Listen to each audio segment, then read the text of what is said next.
celebrity birthdays, but we are joined now by Krysten Peek, NBA draft analyst for Yahoo Sports. Krysten, how you doing? Thank you for joining us.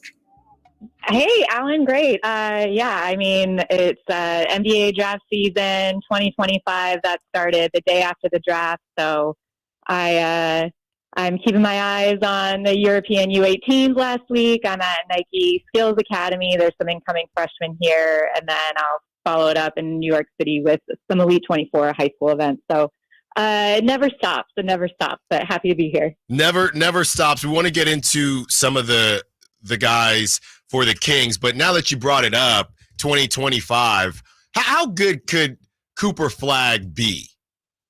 He's so good, and he gets better every time I see him. You have to remember this is the kid that I first saw when he was 14, a mouthful of braces. Nobody was watching him play. I made 4 phone calls after watching him for the first time to some high major coaches. One was John Shire, which is the Duke head coach where he'll be headed next year. And every time I see him, I think, okay, is this when he's going to plateau off? We saw what he did against USA basketball as a 17-year-old. I asked him afterwards, were you nervous? And he said, of course. But once you get in between those lines, he said you just kind of fall into the game. And he last summer was at Jason Tatum's camp, went 5-on-5 with him. He was at Steph Curry's camp. He's been in the gym with LeBron. So that's really helped his confidence. And I think he's just going to be the runaway favorite all year long as the number 1 pick next year. I mean, he has some of the best nicknames associated with him. The main event coming out of Maine, and they're calling the tanking capture the flag. That is what some of these teams are trying to do. Krysten, let's get into Devin Carter, okay? From the 2024 draft, goes 13 to the Sacramento Kings. First and foremost, were you surprised that he dropped? What were your takeaways from Devin Carter? The week heading into the draft, NBA teams all started hearing whispers of an injury that he had during a workout that was going to, cause him a substantial amount of time to have to sit out. And so I think that's why you saw some teams kind of hesitate early in the lottery on him. But I wasn't surprised. This draft, nothing really, there was only one pick that everyone knew who was going where, and that was Bronny James, 55 to the Lakers. Everything else, the fact that Zach Edey went 9 was crazy to me. And the fact that Terrence Shannon Jr. fell and AJ Johnson rose, all these things, we knew it was going to be chaos. So nothing really surprised me, but I think, what Sacramento is getting in him once he's healthy is probably one of the best two-way guards in the draft class. We saw what he did at the NBA draft combine.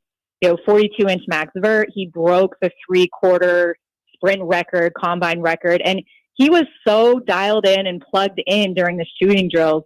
He's got that sneaky bounce where it's he can get that rebound, get out and go. You're looking at probably one of the fastest backcourts when healthy with De'Aaron Fox and Devin Carter on the court when they play together.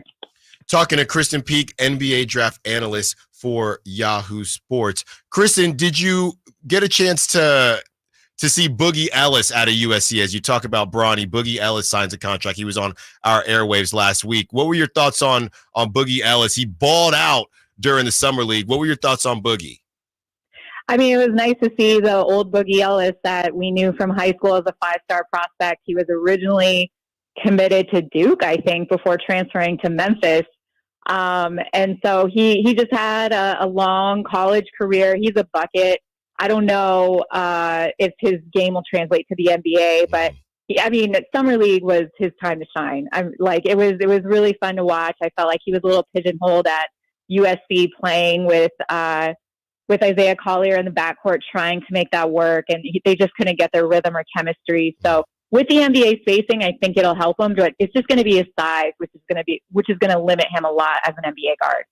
Krysten Peek, NBA draft analyst for Yahoo Sports. Krysten, if you had to guess, we'll end it with this one. If you had to guess, right, who is going to be the best player from this draft? Who would you guess? I was really big on Tajon Salon, and I know you said you weren't surprised on anything, but or not much. But Tajon Salon, that seemed like a bit of a reach for the Hornets, and his summer league didn't necessarily look as good as others. So that was my darling going into the draft, even though the Kings took Devin Carter. Who would you guess will have the best career from this draft class?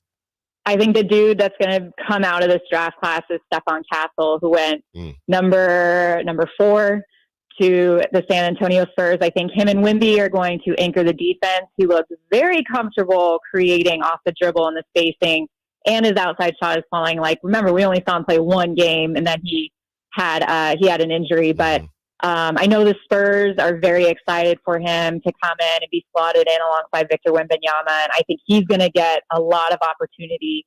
And he's also going to be learning from Chris Paul. Chris Paul, I spoke to him, and he just said, I'm excited to kind of be that player coach with these young guys and teach them the ropes for the NBA game. So I think he's going to pop. Reed Shepherd, if he can get the minutes, he was awesome at Summer League.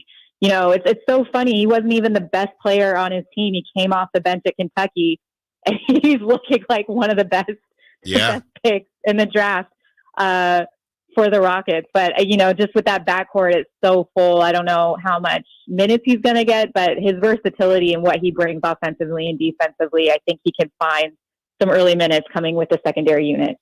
Yeah, Reed Shepherd on that Devin Booker plan. That was a similar situation, and it worked out pretty well for Devin Booker. Krysten Peek, thank you so much for joining us. We know that you're running around and getting ready for Capture the Flag and this next coming draft. Hope to have you on towards this next draft as we get everything going, and we will check in once Devin Carter gets on the court. Thank you so much for joining us, Krysten. Thanks for having me. Have a good one. You too. So, Kyle, we talked about my draft darling, and it was Tajon